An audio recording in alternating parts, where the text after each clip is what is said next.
Her marriage gave her a name, not a baby, the enslaved man who changed her fate. In the 1850s, magnolias blooming under a merciless sun, while hidden beneath the beauty lies a world of cruelty and secrets. A young wife, trapped in a loveless marriage, has everything except the one thing she longs for most, a child. Her husband is rich, powerful, and cold. Then comes a new enslaved man, strong, quiet, kind in a way no one else is. One stolen glance, one quiet conversation, and everything begins to change. What happens when forbidden love grows in a place where it could cost them their lives? If you're already feeling the pull of this story, please hit that like button, subscribe, and turn on notifications. Willow Grove Plantation lay along the slow bend of the Mississippi River in Louisiana, the year 1855. Spanish moss hung from ancient oaks like gray veils, and the air carried the sweet heaviness of cane and the sharp bite of sweat. Thomas Harrington owned it all, thousands of acres, hundreds of lives, and one young wife he had married for her beauty and her father's land. Eliza Harrington was 23, fair-skinned with dark hair always pinned neatly, though loose strands often escaped when no one was watching. 5 years of marriage had given her fine dresses, a grand house, and a respected name. But no child. Doctors whispered, servants whispered louder, and Thomas's cold glances said the failure was hers alone. Nights, she sat by her window listening to the distant singing from the quarters, wondering what it felt like to belong to someone who truly cared. That summer, a new man arrived in the chain of workers bought from Virginia. His name was Josiah, tall, broad-shouldered, eyes steady and deep.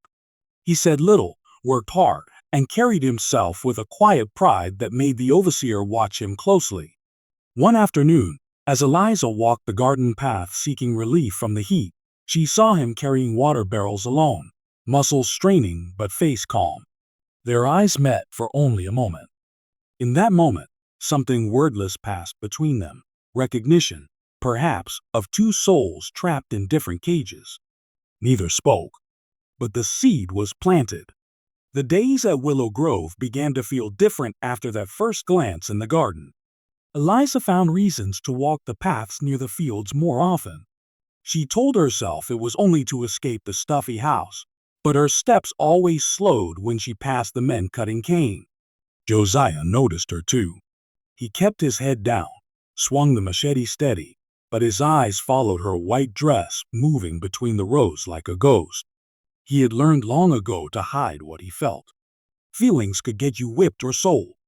One afternoon in late July, thunder clouds piled up in the west, and the overseer sent the hands in early. Rain started to fall hard as Eliza hurried back toward the big house. She took shelter under the wide eaves of the smokehouse, the same small building where hams hung curing. Josiah came around the corner carrying an armful of firewood, saw her there alone, and stopped. "Mem," he said quietly, touching the brim of his hat. Eliza's heart jumped. Up close, she could see the small scar along his jaw and the way raindrops slid down his neck. "You'll get soaked," she said. "Come under here till it passes." He hesitated, then stepped in beside her. The space was narrow. Their shoulders almost touched. For a minute they only listened to the rain drumming on the tin roof. "You work hard," she said at last. "Do what I'm told, ma'am." "Eliza," she corrected softly. "When no one's listening, you can call me Eliza." His eyes met hers, surprised.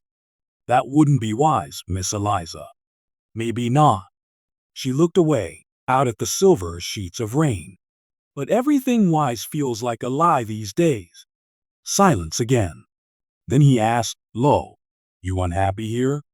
The question startled her with its directness. No one ever asked her that. Not her husband, not her visiting cousins, not even the minister. She answered before she could think better of it. "I have everything I'm supposed to want. Everything except." She stopped, cheeks warm. Josiah waited. He didn't push. "A child," she finished, barely above a whisper. 5 years and nothing. "The doctor says it's me." Thomas never says it out loud, but I see it in his face every night. Josiah's voice was gentle. Some things ain't in our hands, Miss Eliza. Some things just take their own time. She turned to him. Do you have children? He shook his head. Had a wife once, back in Virginia. Sold away before we could start a family. Been alone since. The pain in his words reached inside her chest and twisted. Without thinking, she laid her hand on his arm. The muscle was hard under the wet sleeve. He went very still, but he didn't pull away. I'm sorry, she said. So am I, he answered. The rain eased to a soft patter. Footsteps sounded on the path, the cook coming for kindling. Josiah stepped out quickly, nodded once, and disappeared into the gray curtain of water. Eliza stayed a moment longer, hand still tingling where it had touched him. After that day, small moments began to gather between them like secret coins. She asked the housekeeper to send Josiah to the main house to fix a loose shutter. When he climbed the ladder outside her sitting room window, she brought him a cup of cool water. Their fingers brushed as she handed it up. Another evening she walked to the herb garden at dusk and found him there, sent to fetch mint for the kitchen. They spoke in low voices about simple things, the smell after rain, the way mockingbirds copied every sound. She learned he could read a little, taught by an old preacher on his first plantation. He learned she played piano and sometimes sang when the house was empty. Each time they parted, the air felt heavier, like the moment before lightning. Thomas Harrington noticed none of it. He spent long days in the fields or at the cotton gin, longer nights with ledgers and brandy. When he came to Eliza's bed, it was quick and silent, more duty than desire. Afterward he rolled away and slept. She lay staring at the canopy, feeling emptier than before. August brought brutal heat. The canes stood tall and sharp. One midday, a field hand collapsed from sunstroke. The overseer, Mr. Graves, ordered the rest back to work. Eliza watched from the veranda and saw Josiah lift the fallen man, carry him to shade, and pour water over his head until he stirred. Graves shouted at Josiah for wasting time. When Josiah didn't answer fast enough, Graves raised his whip. Eliza found herself on her feet. "Mr. Graves," she called sharply. "That's enough." The man needed help. Graves lowered the whip, face red. "Yes, ma'am." But his eyes promised he would remember. That evening, Eliza waited until the house settled. She wrapped a small jar of salve and a piece of cornbread in a cloth and walked quietly to the quarters. Lanterns glowed faintly between the cabins. She found Josiah sitting outside his door, rubbing his shoulder where the whip had grazed him after all. She held out the bundle. "For the herd." He looked up, startled. "You shouldn't be here, Miss Eliza. If Mr. Graves sees." "He won't." She sat on the low step beside him, careful to keep space between them. "I couldn't watch him strike you for doing a kindness." Josiah unwrapped the cloth, saw the salve, and something softened in his face. "Thank you." They sat in the warm dark. Crickets sang. Somewhere a baby cried and was hushed. "I think about you all the time," she said suddenly, voice trembling. "I know I shouldn't. I know what it risks. But I can't stop." He was quiet a long while. Then, "I think about you too. More than is safe for either of us." She turned to him. Moonlight caught the planes of his face. Slowly, as if giving her every chance to pull away, he reached and tucked a loose strand of hair behind her ear. His fingers lingered against her cheek. "Eliza," he said, her name like a prayer. She leaned in. Their lips met, soft, careful, tasting of fear and longing. The kiss deepened for one breathless moment before she drew back, eyes wide. "I have to go," she whispered. He nodded, throat working. She slipped away into the shadows, heart pounding so loud she was sure the whole plantation could hear. From then on, the wanting grew sharper. Stolen minutes became stolen hours. She would send other house servants on errands and meet him in the unused attic above the carriage house, or in the thick grove of pecan trees beyond the garden. They talked, they touched, They kissed until both shook with it. One September night, after Thomas had ridden to New Orleans for 3 days of business, Eliza could not sleep. She walked downstairs in her nightgown, barefoot, and out the back door. Josiah was waiting by the smokehouse, as they had planned in hurried whispers that morning. The moon was almost full. She went to him without a word. He opened his arms and she stepped into them. They kissed like people starving. His hands slid down her back, hers tangled in his shirt. "Eliza," he murmured against her throat, "we can stop. We should stop." "I don't want to stop," she said. "For the first time in my life, I feel alive." He searched her face. Whatever he saw there decided him.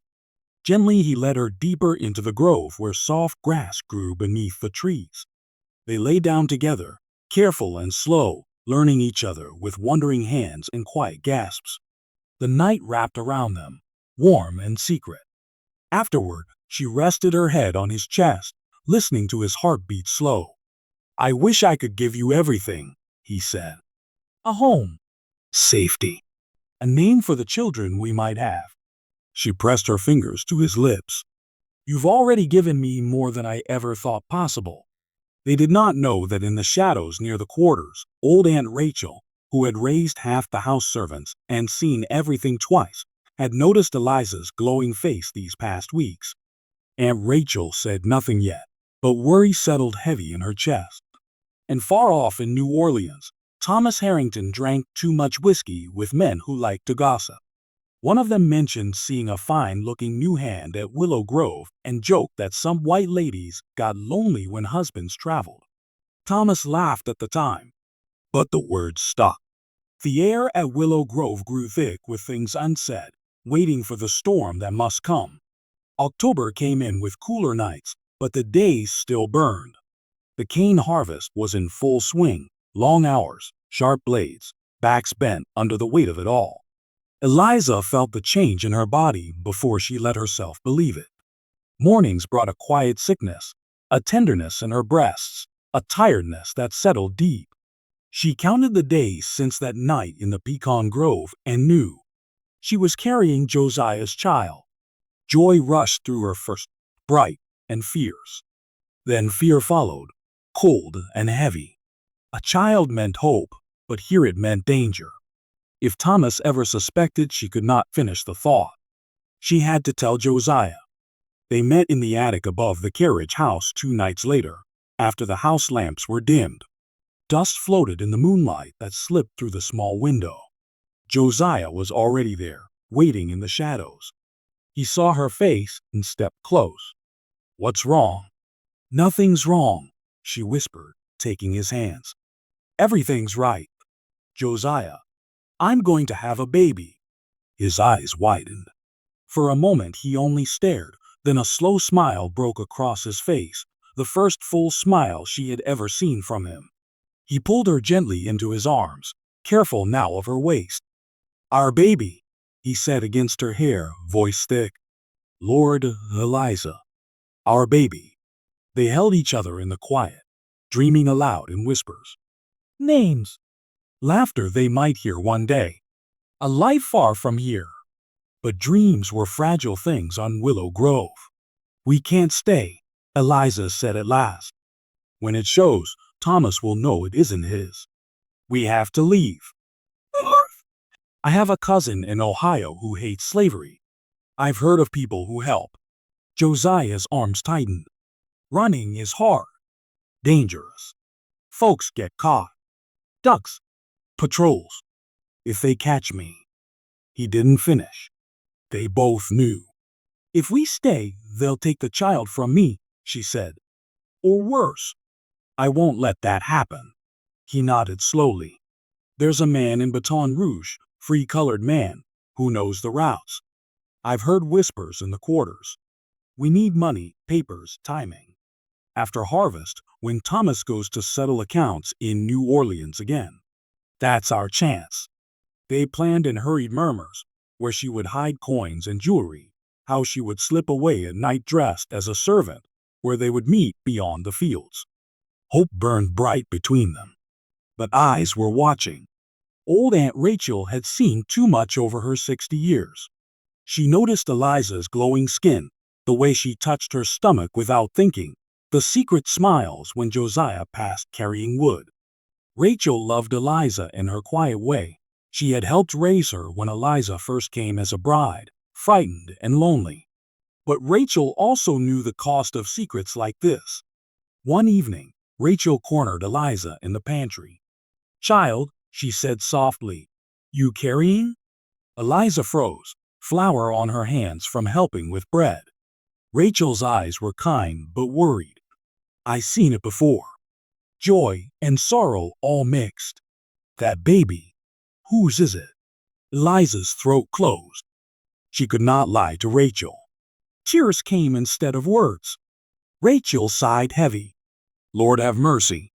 You got to be careful, Miss Eliza. Mr. Graves been watching that boy close ever since you spoke up for him. And the master, he ain't blind forever." "I know," Eliza whispered. "We're leaving. Soon." Rachel shook her head. "Running with a baby coming? Hard road." But she reached out and squeezed Eliza's hand. "I won't say nothing, but you be wise." The next days crawled with tension. Thomas returned early from a short trip, quieter than usual, eyes sharp.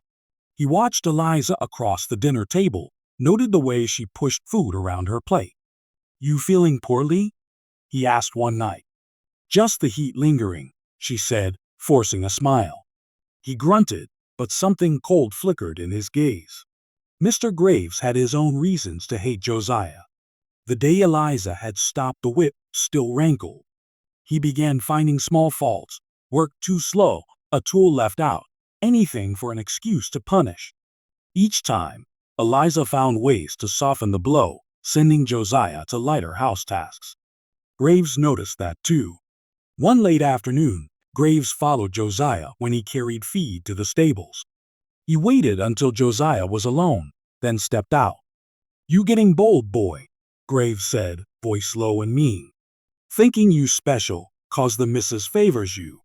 Josiah kept his eyes down. "Just doing my work, sir." Graves spat tobacco juice. "I seen you sneaking round where you got no business." "Seen her too." He leaned closer. "Master needs to know what kind of trash he bought." Josiah's fists clenched, but he said nothing. Graves smiled thin. "Won't be long now." That night, Graves went to Thomas in the study, hat in hand. "Mar. Harrington, sir. Begging your pardon, but there's talk in the quarters. About your wife and that new Virginia buck." Thomas looked up slowly from his ledgers. "Talk?" Graves nodded. "Seen 'em myself. Meeting secret-like. She's different lately. Soft on him. Too soft." Thomas's face went still. "You sure?" "Sure enough. Been watching close." Thomas poured himself a drink, hands steady but knuckles white. "Bring the man to the barn at dawn. We'll sort this." Graves grinned and left. The next morning broke gray and chilly. Eliza woke uneasy, a tightness in her chest she could not name. She dressed and went downstairs early, meaning to find Josiah before work began. In the barn, Thomas waited with Graves and two other white overseers. Josiah was brought in, hands tied. Thomas spoke calm. "They say you've been familiar with my wife. That true?" Josiah stood straight. "No, sir." Graves stepped forward and backhanded him hard across the face. Blood showed at Josiah's lip. "Lie again," Thomas said quietly. Josiah stayed silent. Thomas nodded to Graves. The whip came out. Eliza heard the first crack from the garden path. She ran, skirts bunched in her hands, heart slamming. She burst into the barn just as the second lash fell across Josiah's back. "Stop!" she screamed. "Thomas, stop this." Thomas turned, eyes blazing. "Get back to the house, Eliza." "No," she threw herself between the whip and Josiah. "You'll have to kill me first." The overseer shifted, uneasy. Thomas stared at his wife, hair wild, face fierce, standing protectively over a bleeding slave. "What have you done?" he asked, voice deadly soft. Eliza lifted her chin. Tears ran down her cheeks, but her words came clear. "I love him, and I'm carrying his child." The barn went silent except for Josiah's ragged breathing. Thomas's face drained of color, then flushed dark. He raised his hand as if to strike her, but something, shock, or the watching men, stopped him. "Lock him in the cellar," Thomas ordered Graves. "We'll sell him south tomorrow." Deep south, where they work men to death. "No!" Eliza cried. She turned to Thomas, pleading now. "Please!" "I'll go away. I'll leave quietly. Just don't hurt him." Thomas laughed, bitter and broken. "You think I'll let this shame live? The whole parish will know soon enough." He grabbed her arm hard enough to bruise and dragged her toward the house. Behind them, Josiah called her name once, raw, desperate, before a blow silenced him. In her room, Thomas shoved her inside and locked the door from outside. "You'll stay here till I decide what to do with you." Eliza sank to the floor, sobbing. Through the window she heard the cellar door slam, chains rattle. The storm had broken. Everything they dreamed was shattering. The hours after the barn felt endless. Eliza sat on the floor of her locked room, knees drawn up, hands cradling the small curve of her belly that only she could feel yet. Outside, the plantation went on, voices calling, wagons creaking, the distant rhythm of work. But inside her, everything had stopped. Thomas did not come back that day. She heard his horse ride out hard, gravel flying, and knew he had gone to drink or to talk with men who would nod and say he was right to be angry. Shame burned in her, not for loving Josiah, but for how carelessly they had risked him. Night fell. A soft knock came at the door. The key turned. Aunt Rachel slipped in with a tray, cornbread, a little stew, a cup of milk. "Eat, child," Rachel whispered, setting it down. "You need strength now for two." Eliza's eyes filled again. "Rachel, what have I done?" Rachel sat beside her on the rug, old bones creaking. "You followed your heart. Hearts don't always know the rules of this world." She paused. "But we ain't without choices still." Eliza looked up. "What do you mean?" Rachel glanced at the door, then spoke low. "Some of us in the quarters, we remember the old ways. Messages passed in songs, in looks. There's a man coming tomorrow, trader from Natchez, to buy that new load of cane knives. He owes me a debt from long ago. I can send word through him." "Word to where?" "To folks who move people north. Quiet like. They got stations along the river." Rachel took Eliza's hand. "But it's tonight or never. Master plans to send Josiah south on the first boat tomorrow. Chain him and gone." Eliza's breath caught. "Tonight?" "But I'm locked in." Rachel reached into her apron pocket and pulled out a small iron key. "Cook's spare. She pretends she lost it years ago. Door at the back stairs ain't watched close after midnight. You dress plain. Take that old gray dress from the mending basket. I'll have a bundle waiting by the smokehouse. Food, a little money I saved, and," she hesitated, "a pistol your husband keeps in the drawer. Small one. Just in case." Eliza stared at the key in her palm. It felt heavier than gold. "Rachel, if they catch you helping." "They won't," Rachel said firmly. "I'm old. They don't see me no more." She pressed Eliza's fingers closed over the key. "You go to the cellar window, the one by the fig tree. Bars are rusted. Boy named Levi already loosened them with acid from the battery house. He'll be watching for you." Eliza hugged the old woman fiercely. "I don't deserve you. You deserve to live, child. Both of you. All three." Rachel touched Eliza's cheek, then slipped out as quietly as she came. The house settled into sleep.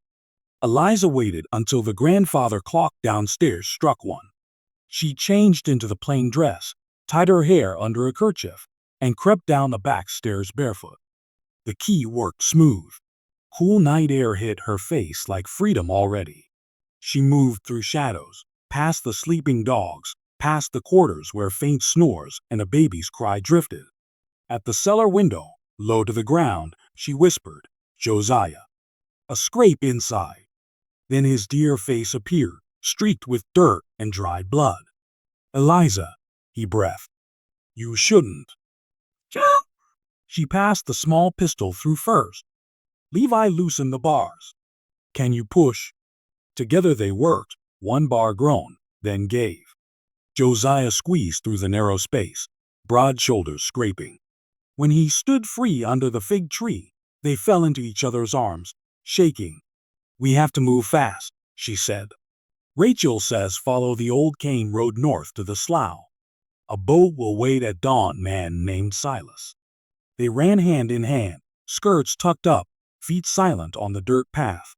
Behind them, the big house slept on, windows dark. But Mr. Graves did not sleep easy. He had taken to walking the grounds at night since the trouble started, whiskey in his flask and suspicion in his heart. He saw movement near the cellar, two figures melting into the trees. He raised the alarm with a shout. "Runaways! Runaways!" Lanterns flared in the quarters. Dogs began to bark. Thomas burst from the house in his nightshirt, pistol in hand. "Fan out!" he roared. "Find them!" Josiah and Eliza plunged deeper into the cane, stalks whipping their faces. The field was a maze, but Josiah knew it from long days working. He pulled her left, then right, toward the slough where cypress knees rose from black water. Behind, voices and barking grew louder. A shot cracked, warning into the air. Eliza stumbled, breath burning. Josiah caught her. "We're almost there." They broke through to the water's edge. A flat-bottomed boat waited, half hidden under willow branches. A black man, Silas, stood ready with a pole. "Quick now," he whispered. "In!" They scrambled aboard. Silas pushed off silent into the slow current just as lanterns appeared at the field's edge. Thomas reached the bank first, face twisted with rage. He raised his pistol. "Eliza," he shouted. "Come back, or I shoot him."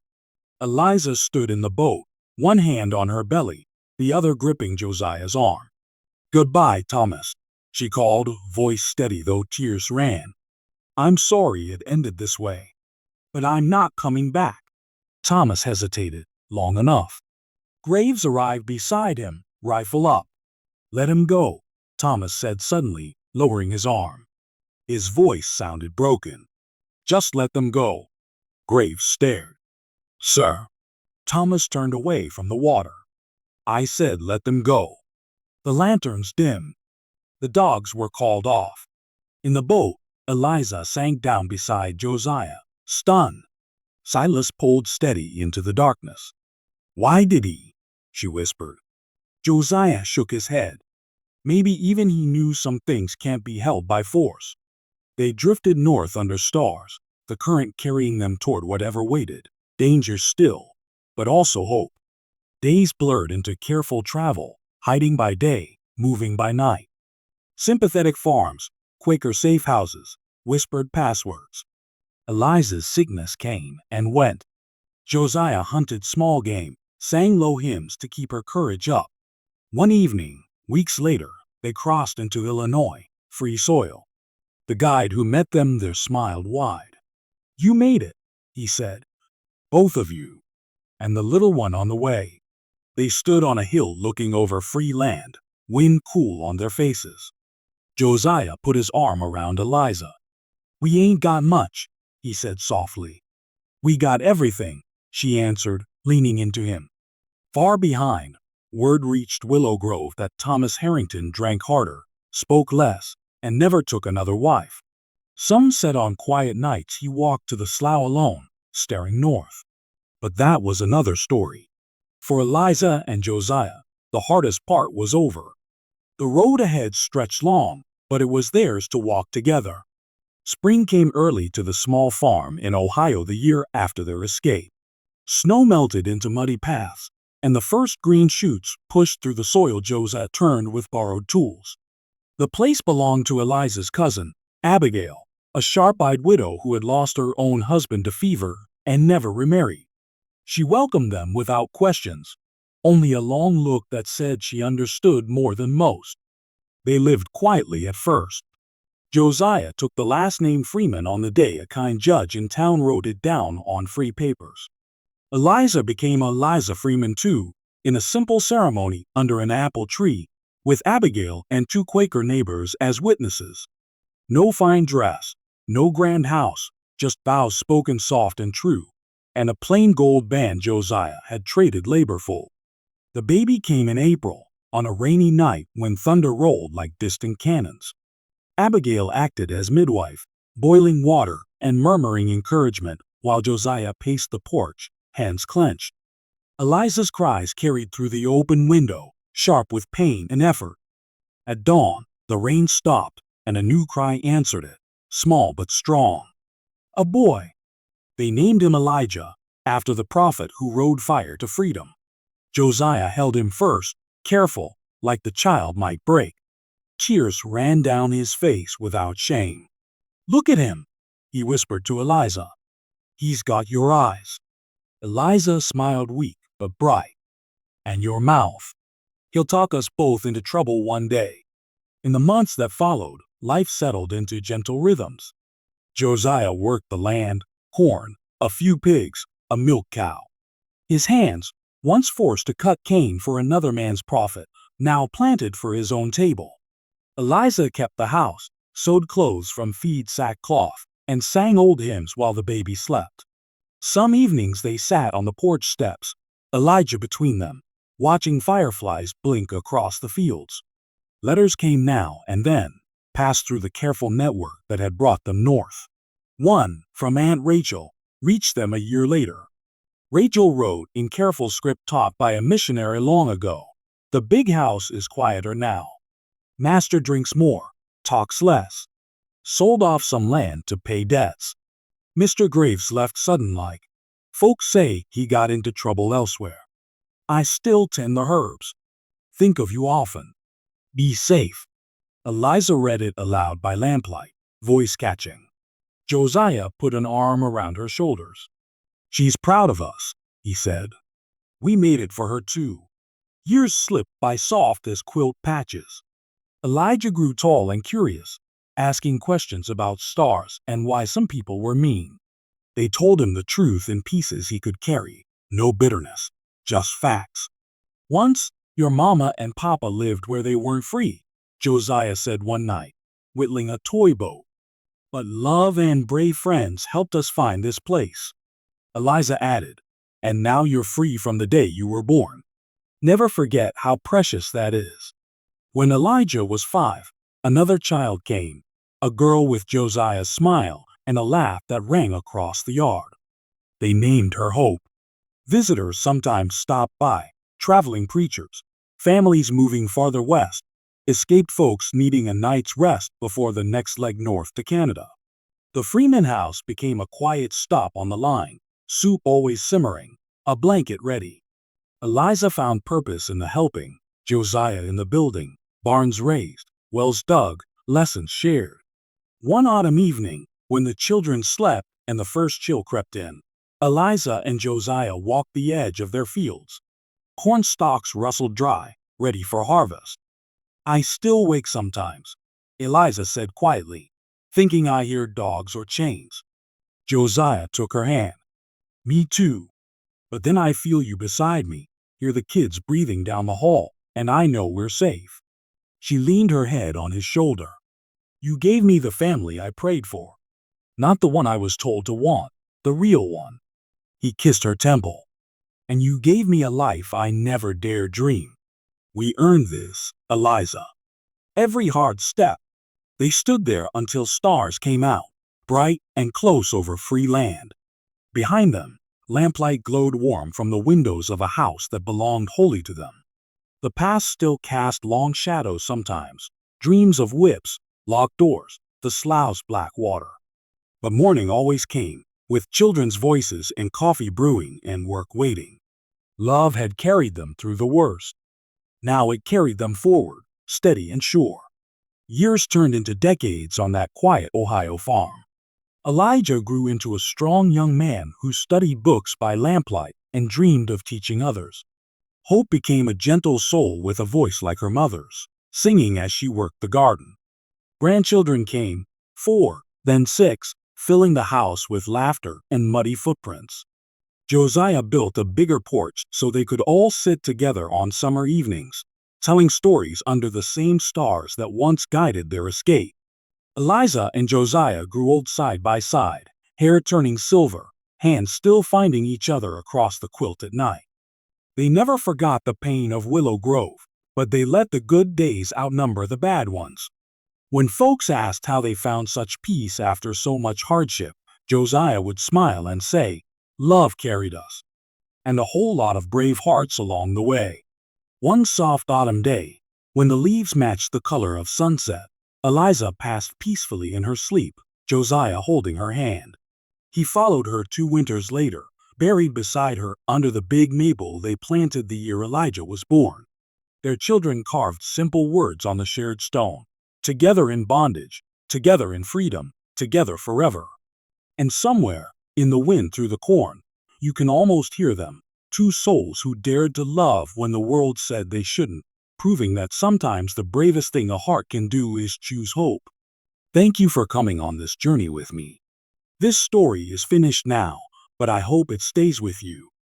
If you loved it, please like, subscribe, and share. It means everything. Until the next tale. Take care.